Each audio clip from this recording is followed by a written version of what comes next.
ആശ്വാസദായകനേ,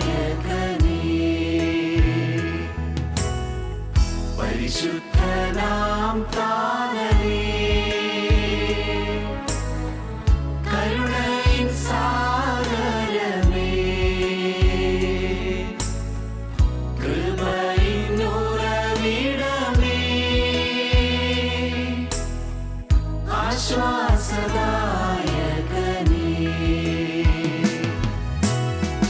നാഥാ നീ മതി എനിക്ക്, നിൻ കൃപ മതി എനിക്ക്, നാഥാ നീ മതി എനിക്ക്, നിൻ കൃപ മതി എനിക്ക്, ഈ മരുയാത്രയതിൽ തിരുകൃപ മതി എനിക്ക്, ഈ മരുയാത്രയതിൽ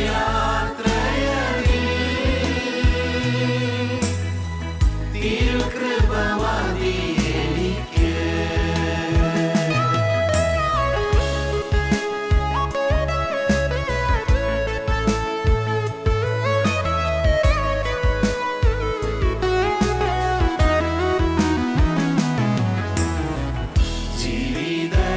ജീവിതയാത്രയതിൽ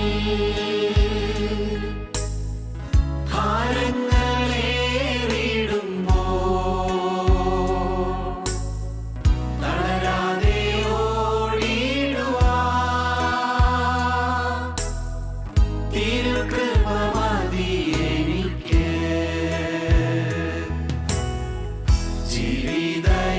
ജീവിതയാത്രയതിൽ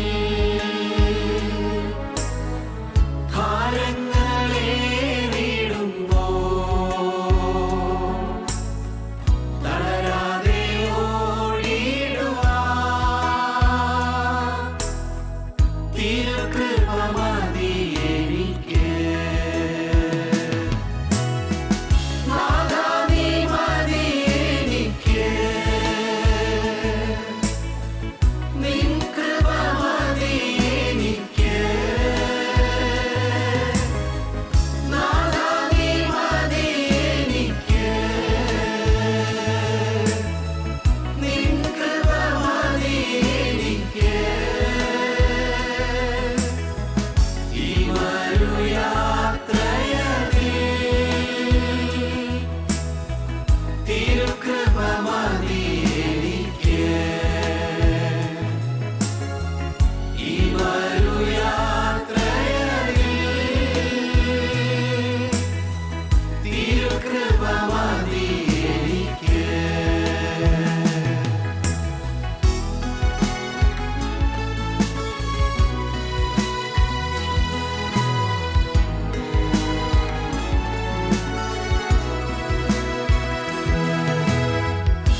ശുദ്ധിയെ തികച്ചിടുവാൻ വിശ്വാസം കാത്തുകൊള്ളുവാൻ എന്നോട്ടം ഓടി തികപ്പാൻ തിരുകൃപ മതി എനിക്ക്. നാഥാ നീ മതി എനിക്ക്. നിൻ കൃപ മതി എനിക്ക്. നാഥാ നീ മതി എനിക്ക്. നിൻ കൃപ മതി എനിക്ക്. ഈ മരുയാത്രയതിൽ തിരുകൃപ മതി എനിക്ക്. ഈ മരുയാത്രയതിൽ തിരുകൃപ മതി എനിക്ക്.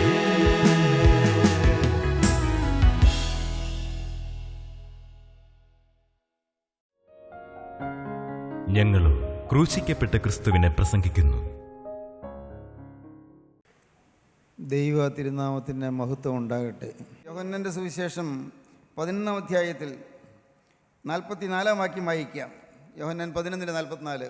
അവൻ്റെ കാലും കൈയും ശീല കൊണ്ട് കെട്ടിയും മുഖം റൂമാൽ കൊണ്ട് മൂടിയുമിരുന്നു. അവൻ്റെ കെട്ട് അഴിപ്പിൻ, അവൻ പോകട്ടെ എന്ന് യേശു അവരോട് പറഞ്ഞു. ശവക്കല്ലറയിൽ ജീർണിച്ചു തുടങ്ങിയിരുന്നതിനായിരുന്നു ലാസർ. ലാസറിൻ്റെ അപ്പൻ കുഷ്ഠരോഗിയായിരുന്നു.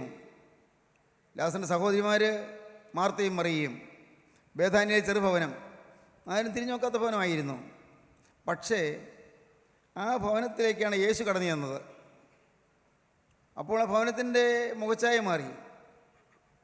വീട് പുതുതാക്കിയില്ല, പക്ഷേ അതിനകത്തുള്ളവരുടെ ഹൃദയം പുതുതായി, പുതിയ മനുഷ്യരായി തീർന്നു. ലാസറും മറിയയും മാർത്തയും 3 പേര് മാത്രമുള്ള വീട്. കുഷ്ഠരോഗിയായ ശിമോൻ മരിച്ചുപോയി. പക്ഷേ കുഷ്ഠരോഗിയായ ശിമോൻ മരിച്ചുപോയെങ്കിൽ കുഷ്ഠരോഗത്തിൻ്റെ ആ ഒരു ജീർണതയും ഒരു ഔമതിപ്പും എല്ലാം ഭവനത്തിനുണ്ടായിരുന്നു. പക്ഷേ യേശു വന്നതോടുകൂടി ഔമതിപ്പെല്ലാം മാറി, ഭവനത്തിൻ്റെ ഔമതിപ്പ് മാറി. പക്ഷേ ലാസർ രോഗിയായി മരിച്ചു. യൗവനക്കാരൻ മരിച്ചു, കല്ലറിൽ വെച്ചു. 4 ദിവസമായി. എപ്പോഴാണ് യേശു വരുന്നത്? യേശുവിനെ അറിയിച്ചിരുന്നു, നിനക്ക് പ്രിയനായവൻ ദീനമായി കിടക്കുന്നെന്ന്. പക്ഷേ വന്നില്ല, യേശു വന്നില്ല. ഇപ്പോൾ യേശു വന്നു. അവൻ വെച്ചത് എവിടെയെന്ന് ചോദിച്ചു. മാർത്ത വിചാരിച്ചു ഏതായാലും മരിച്ചു കിടപ്പോൾ കാണാൻ പറ്റിയില്ല, അപ്പോൾ ഡെഡ് ബോഡിയെങ്കിലും കാണാമെന്ന് വിചാരിച്ച് വന്നതാണ്. കല്ലറയിലേക്ക് നടന്നു.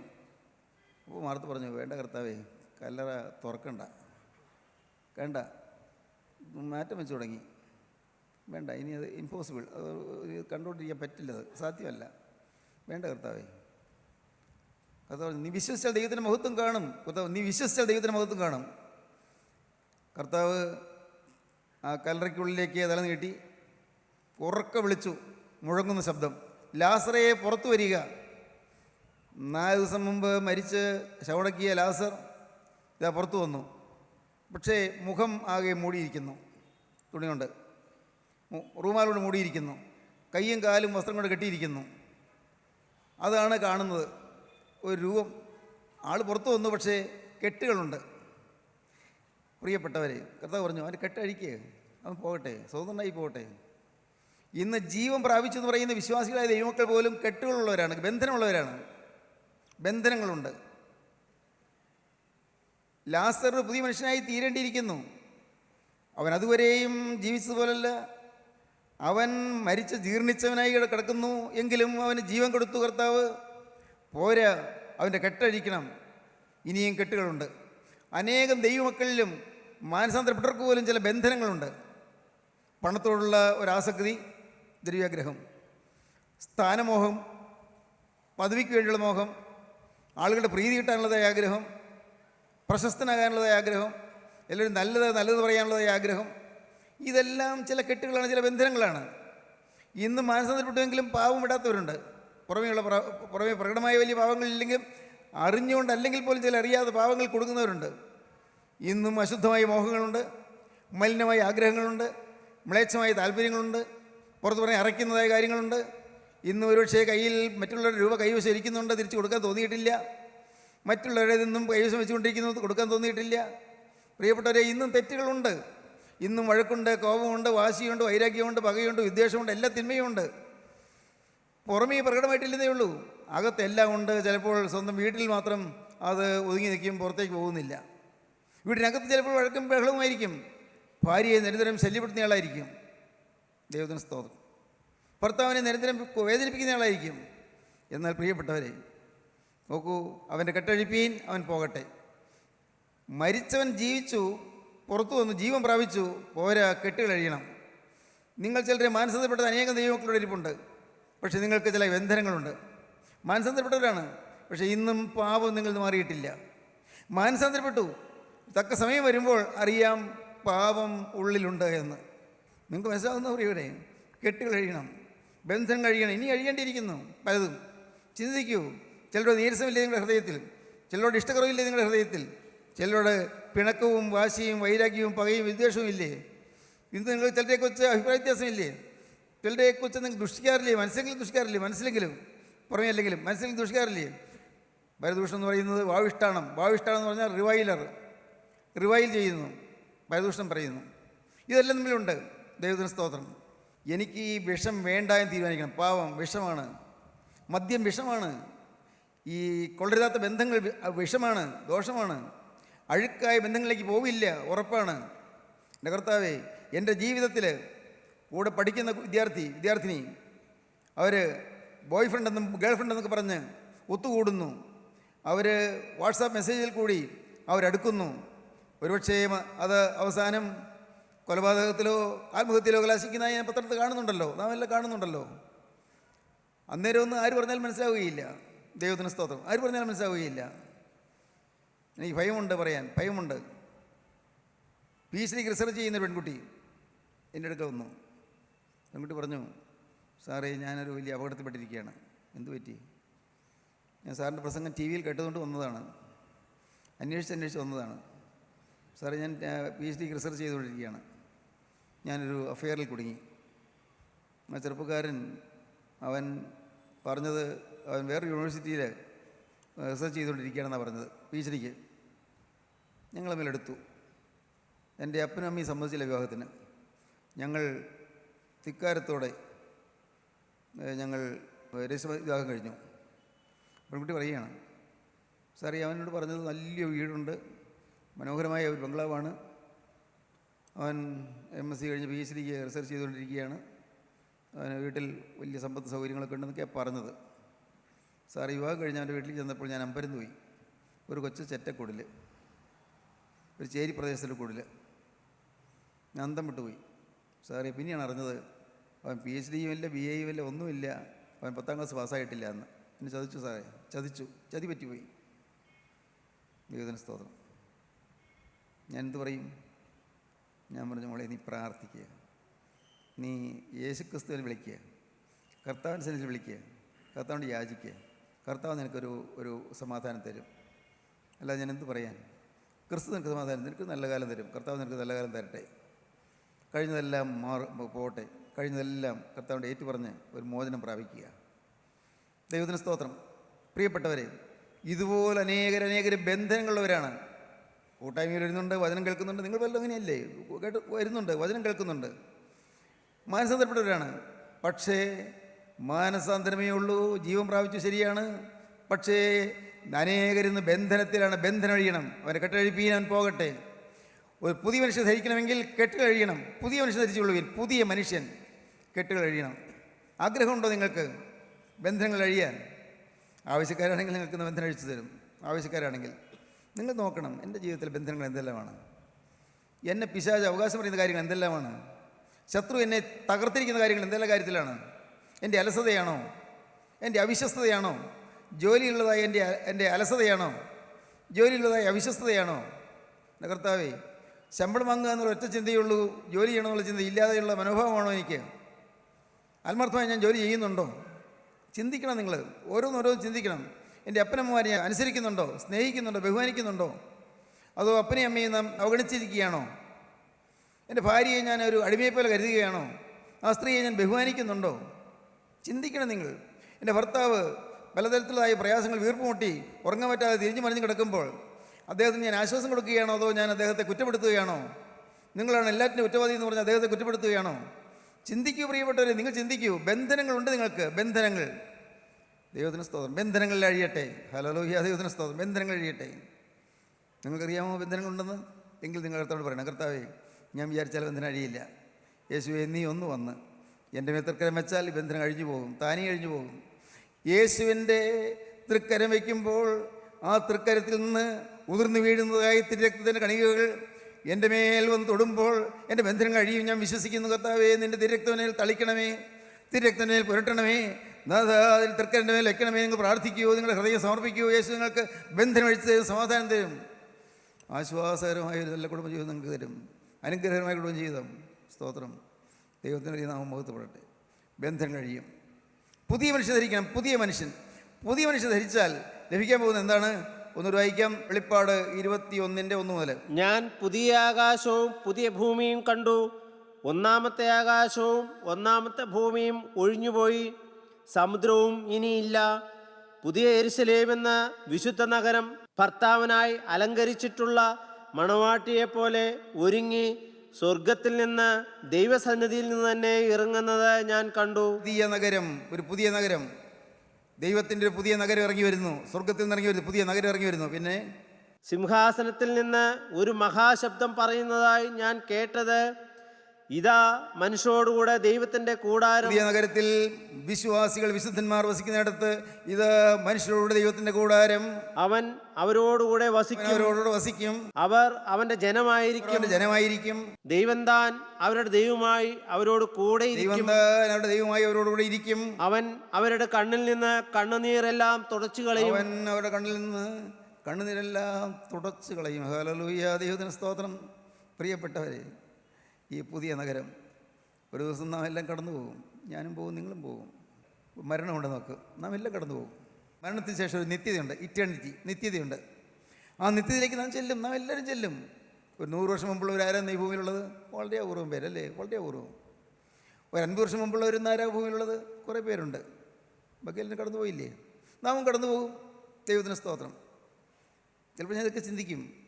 അറിയുന്ന പ്രായമായവരെല്ലാം കടന്നു പോകുന്നു. ആ പഴയ തലമുറ അങ്ങ് തീർന്നു പോവുകയാണ്, പഴയ തലമുറ. ദൈവത്തിന് സ്തോത്രം. എൻ്റെ അപ്പൻ 33 വയസ്സിലാണ് മരിച്ചത്. പിന്നീട് എൻ്റെ വല്യപ്പനും എൻ്റെ കൊച്ചന്മാരും എല്ലാം നല്ല പ്രായത്തിൽ 80 വയസ്സ് 82 വയസ്സൊക്കെ മരിച്ചു പോയത്. അപ്പോൾ പഴയ തലമുറയെല്ലാം കഴിഞ്ഞു. പിന്നീട് വന്നൊരു തലമുറയെ ഞാനായിരിക്കുന്ന ഈ തലമുറയിലെ എൻ്റെ കസിൻസ് പലരുണ്ട്. അവരും പ്രായമായി, എന്നെപ്പോലെ തന്നെ വാർദ്ധക്യമായി. ഇതാ ഓരോരുത്തരായി കടന്നു പോകുന്നു. ദൈവത്തിന് സ്തോത്രം. ഞാനൊരു ദിവസം കടന്നു പോകും. നിങ്ങൾക്കറിയരുതോ? സംശയമില്ലല്ലോ. നിങ്ങൾ കടന്നു പോയില്ലേ? കടന്നു പോയാൽ പുതിയ നഗരത്തിലെത്തണം. പുതിയ നഗരം. ആ പുതിയ നഗരത്തിൽ നാം വസിക്കണമെന്ന് മാത്രമല്ല, ആ നഗരത്തിൻ്റെ അധിപതികളായി നാം വാഴേണ്ടവരാണ്. നാം രാജകീയ പുരോഹിതവർഗമാണ്, വിശുദ്ധ വംശമാണ്, സ്വന്തം ജനമാണ്. നാം വാഴേണ്ടവരാണ്. രാജാവാണ്, പുരോഹിതനുമാണ്, രാജകീയ പുരോഹിത വർഗമാണ്. ദൈവത്തിന് സ്തോത്രം. സ്നേഹിതരെ, ഇന്നെന്ന പോലൊരു ദിവസം കർത്താവായ യേശു വീണ്ടും വരും. യേശു വരും. മേഘത്തേരിൽ ഇറങ്ങി വരും, മധ്യാകാശത്തിലേക്ക് വരും. അന്ന് കർത്താവ് മേഘത്തിൽ പ്രത്യക്ഷനാകുമ്പോൾ 3 കാര്യം നടക്കും. കർത്താവിൻ്റെ ഗംഭീരനാഥം മുഴങ്ങും, പ്രധാനനായ മീഖായേലിൻ്റെ ശബ്ദം മുഴങ്ങും, ദൈവത്തിൻ്റെ കാഹളം മുഴങ്ങും. ആ സമയത്ത് ഇടിവെട്ടുന്നത് പോലെയോ അല്ല ഭൂകമ്പം പോലെയോ എല്ലാം ആളുകൾക്ക് ഞെട്ടലുണ്ടാകും. പക്ഷേ നോക്കുമ്പോൾ ചിലരെ കാണുന്നില്ല. അടുത്ത് കിടക്കയിൽ കിടന്നയാളെ കാണുന്നില്ല.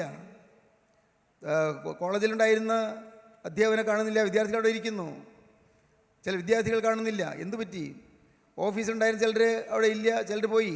എങ്ങോട്ട് പോയി? പറന്നുപോയി. അവർക്കൊരു രൂപാന്തരപ്പെട്ട ശരീരം കിട്ടി. യേശു ക്രിസ്തുവിനായിട്ട് ജീവിതം സമർപ്പിച്ചാൽ ക്രിസ്തുവിന് 2ാമത്തെ വരവിൽ രൂപാന്തരപ്പെട്ട ശരീരം കിട്ടും. ഈ ആളത്വങ്ങ് മാറും. ചായയൊക്കെ തന്നെയായിരിക്കും. ചായ നമ്മുടെ മുഖഛായ അത് തന്നെയായിരിക്കും. പക്ഷേ അത് ഒരു ആത്മശരീരമായിരിക്കും. വാങ്ങിപ്പോയ വിശുദ്ധന്മാരെ ഉയർത്തെഴുന്നേൽക്കും. ജീവനോടിരിക്കുന്ന വിശുദ്ധന്മാരെ രൂപാന്തരപ്പെടും. ഒരുമിച്ച് ആകാശമേഘങ്ങൾ കർത്താവിനെ ഏൽപ്പാൻ മേഘങ്ങളിലേക്ക് പറന്നുയരും. മധ്യാകാശത്ത് വെച്ച് യേശുക്രിസ്തുവുമായി കൂടിക്കാഴ്ചയുണ്ടാകും.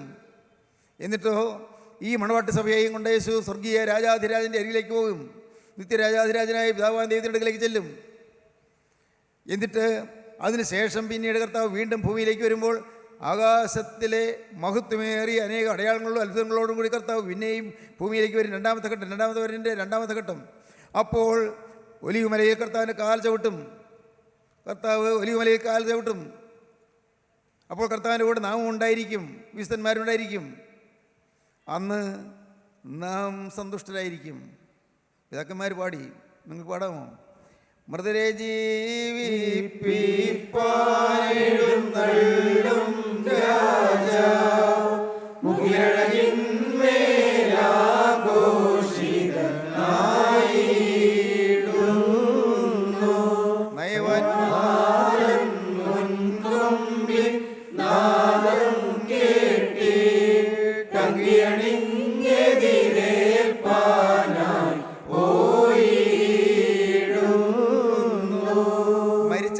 ിക്കാൻ മധുരെ ജീവിപ്പാൻ എഴുന്നള്ളുന്ന രാജാവ് മുകിലഴകിന്മേൽ മേഘങ്ങളുടെ ശോഭയിന്മേൽ ആഘോഷത്തിനായി വരും. ആഘോഷത്തോടെ എഴുന്നള്ളി വരും. അന്ന് നയവാന്മാർ, നീതിവാന്മാർ, വിശുദ്ധന്മാർ മാത്രം തൻ മുൻ കൊമ്പിനാഥം കെട്ടിയിട്ട്, തൻ്റെ വരവിൻ്റെ മുമ്പുള്ള കാഹളനാഥം കെട്ടിയിട്ട് അങ്കിയണിഞ്ഞ് വിശുദ്ധ വസ്ത്രം ധരിച്ചുകൊണ്ട്, സ്വർഗീയ വസ്ത്രം ധരിച്ചുകൊണ്ട്, നീതിയുടെ വസ്ത്രം ധരിച്ചുകൊണ്ട്, മഹത്വമുള്ള മേലങ്കി ധരിച്ചുകൊണ്ട്, മഹിമാവിൻ നീരാളം ചാർത്തിക്കൊണ്ട് അവരും പറക്കും. അങ്ങനെ വിശുദ്ധന്മാർ മധ്യാകാശത്തിൽ വെച്ച് കർത്താവിനെ സന്ധിക്കും. പ്രിയപ്പെട്ടവരെ, പുത്തനായ യെരൂശലേമിലേക്കുള്ള വാസത്തിന് നമ്മൾ യോഗ്യരായിത്തീരും. സ്തോത്രം. ഞാൻ സകലവും പുതുതാക്കുന്നു, എല്ലാം പുതുതാക്കുന്നു.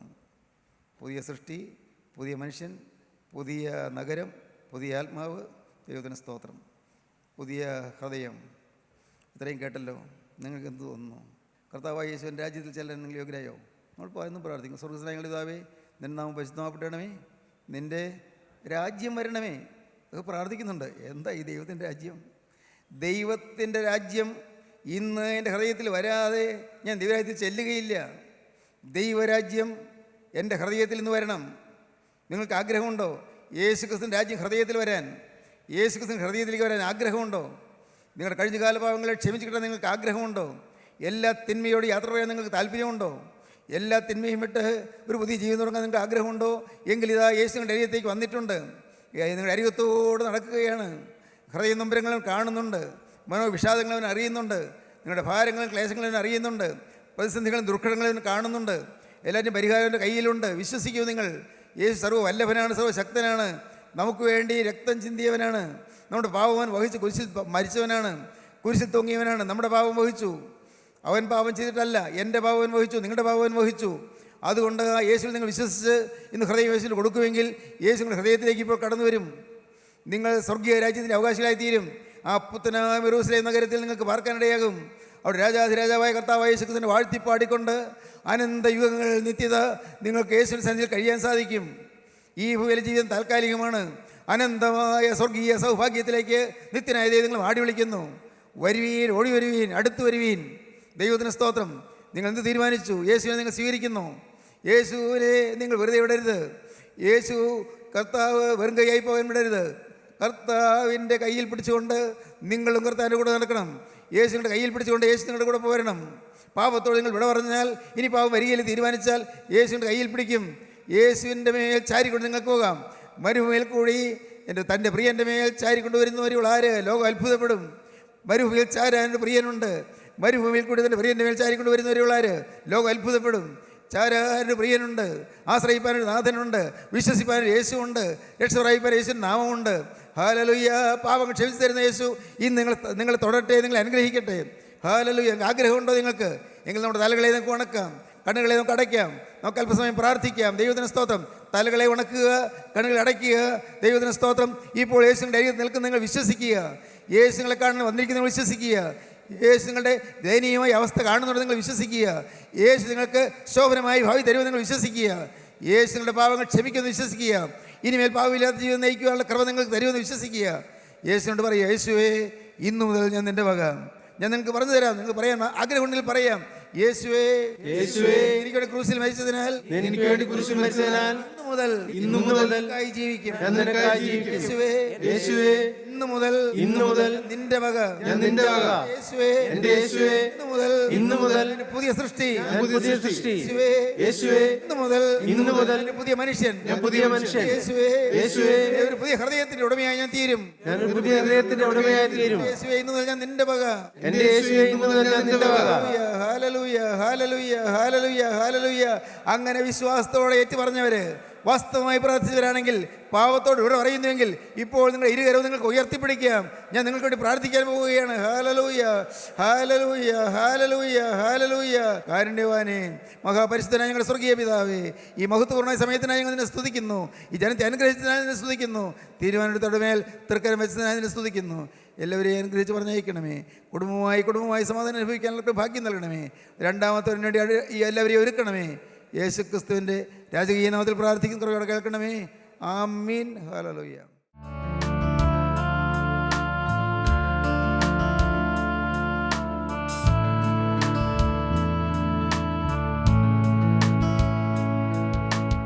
അമൃതധാര എല്ലാ ശനിയാഴ്ചയും രാവിലെ 6:30 മുതൽ 7 മണി വരെ നിങ്ങളുടെ സൺ സൂര്യയിൽ.